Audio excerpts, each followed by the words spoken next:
ዛሬ እስኪ ፀጉሬ ምን አይነት ሁኔታ ላይ እንዳለ እየሰራሁት እንግዲህ እየተንከባከብኩት ነው።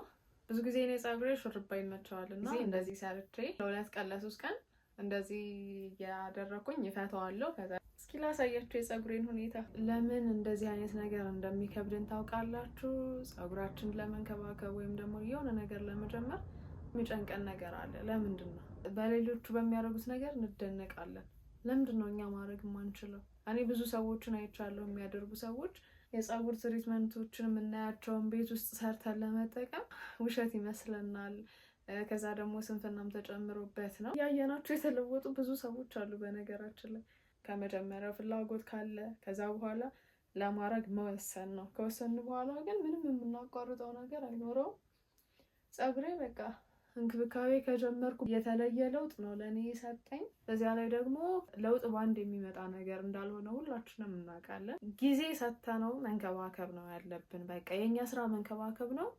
የመለወጡ ሁኔታ ደግሞ የቀን ጉዳይ ነው።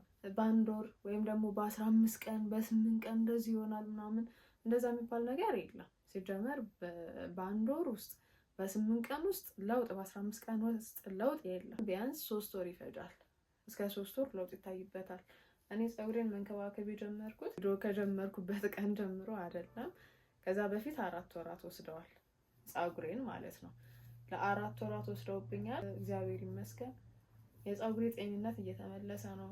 ስጠቀም የነበረውም ቅባት አሪፍ ቅባት ነበረ። ለፀጉሬ ሳይድ ኢፌክት አልነበረውም። ጥሩ ነበረ።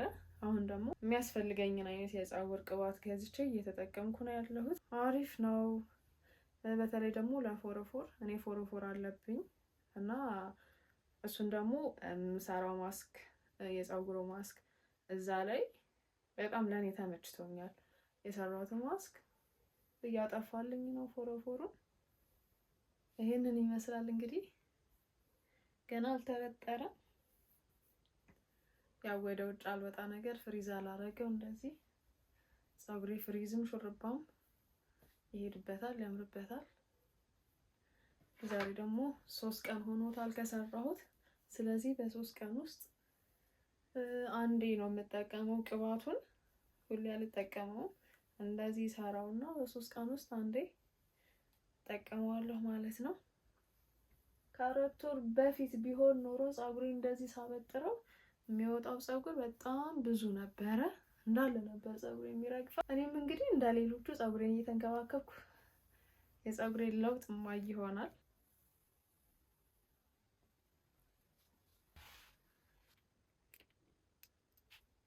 የምፈልገው ቦታ ላይ አዳርሰውና በደንብ ማሳጅ አደርገዋለሁ። ሁሉም ሰዎቹ ሲያደርጉት ሁሉ ስስቅበት የነበረ ይሄው እኔም እየተጠቀምኩት ነው። አዲስ ነገር አይደለም የሚሰራው።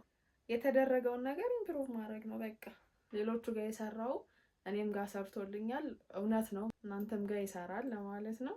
እዚህ ጋር ቅባቱን ፀጉሬ ላይ ካደረግኩ በኋላ እንደምታዩት በደንብ አድርጌ ማሳጅ እያደረግኩትኝ ነው። ይሄን ነው እያደረግኩኝ ያለሁትኝ። እየተጠቀምኩት ያለሁት ትሪትመንት ይሄንን ይመስላል። ሰብስክራይብ ማድረግ እንዳትረሱ። ባይ